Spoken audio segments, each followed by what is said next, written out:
Okay, this week's video is about adventure riding and enjoying the aspect of just getting out there and ride. I made this video Saturday last week and I'm editing it on a Wednesday, which is interesting because the cyclone is due to hit Brisbane, so I'm trying to get this done and out as we go. So Brisbane hasn't had a cyclone in, wow, I think 50 years from the last time we looked at it. So I'm going to get this through so I can get it out before we lose power. But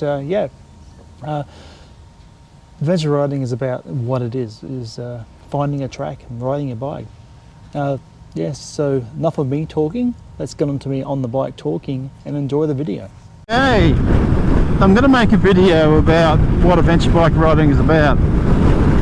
I've been riding adventure bikes for about 4 years now, and I've been on this beauty here for about 4 months. It's about getting on the bike, getting on the road, getting on the dirt, and enjoying the lovely horsepower of your bike. It doesn't matter that you've got a 390 or a 1200. Adventure bike riding is exactly what it says. Adventure. Getting on the road, pointing in a direction and riding. Today I'm riding with some mates and we're going to go for a ride with no set destination. We might do some off-road, we might do some road.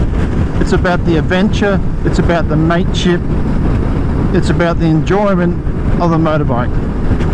So enough about that. Let's get into my day of finding some tracks and roads and enjoying the aspect of the Honda Transalp on an adventure ride. Anyone that's seen my videos before would understand that I'm currently riding on 80/20 tyres, and today of this ride it was quite wet. Started off not too bad. A lot of the riding we were doing was sort of semi-dry with water around on the tracks. The weather was fantastic, basically was sitting around about 29 degrees. I was riding with a mate of mine and the tracks was new tracks to us. We were basically riding the eastern side of the Glasshouse Mountains, which is, from what we found out, very sandy. And with the current Transalp that I have the way it's set up at the moment, with the tyres and the suspension, it was interesting part of the ride. The aspect to the ride was just, like I said before, getting out and doing adventure riding and enjoying what the aspect of the bikes can do. Pete was on his 390 Honda, which is basically a trail bike designed up as an adventure bike. It's a great little bike to ride. I've ridden it several times and something that's built for the sort of tracks that we were doing. My Honda Transalp, which is designed for this stuff, is a little bit more heavier, but with the wet and sandy with these tyres on it, let me just put it this way, I was fighting with the bike every way. It also didn't help that once again, I've got to get used to this. I have to turn the traction control and the ABS off. I didn't show it, but I had to stop after about 10 minutes because I couldn't understand why the bike was sliding all over the place. But Pete did a good job with the second camera, catching, riding up beside me and getting the aspects of the Transalp riding. I didn't have the drone up because I only had one battery on it, but it was good, really, really good. The muddy tracks though, but like I've said it before with these tyres, I've got to get rid of them. I was going to stay with them, but after this right here, they're definitely coming off because every time we go around a corner, they just don't hang on. And as you'll see, very, very soon, there's an aspect to why you need to ride with off-road tyres. Because after this first bit of the ride, which for around about 30 minutes was really good, tracks were good, weather was great, my riding partner decided that we would go to Whitehorse Mountain, and it looked quite close. I'd say about 1 kilometre away. The track we rode down, as you're about to see, was muddy. I got the bike stuck for about 15 minutes. Pete in his 300R got stuck as well, and we're going to enjoy a little bit of language as well. So, far to do, here's off to me. Should I come?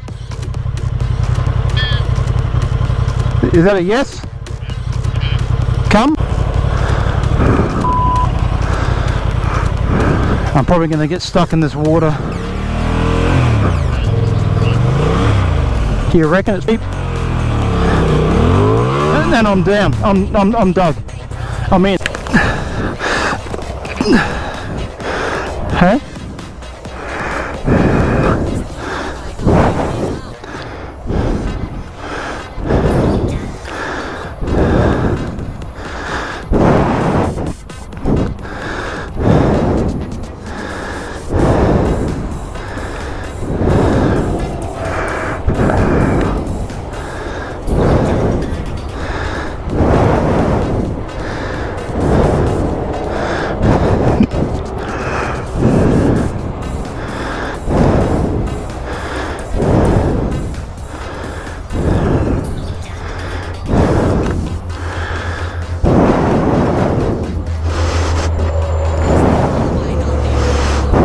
Minutes.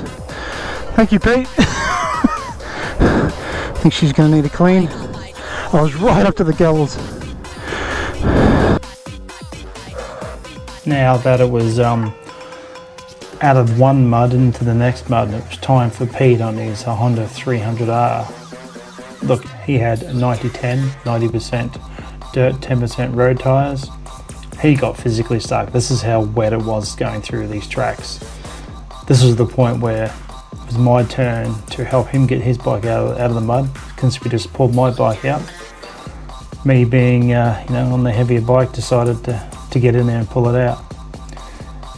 This is the times when you're riding and you're by yourself and you get stuck, you wish you had someone with you. So this is the point where we were both happy that we were both riding together, taking this shortcut, which turned out to be a long cut, because the amount of times we got stuck coming through here, only twice.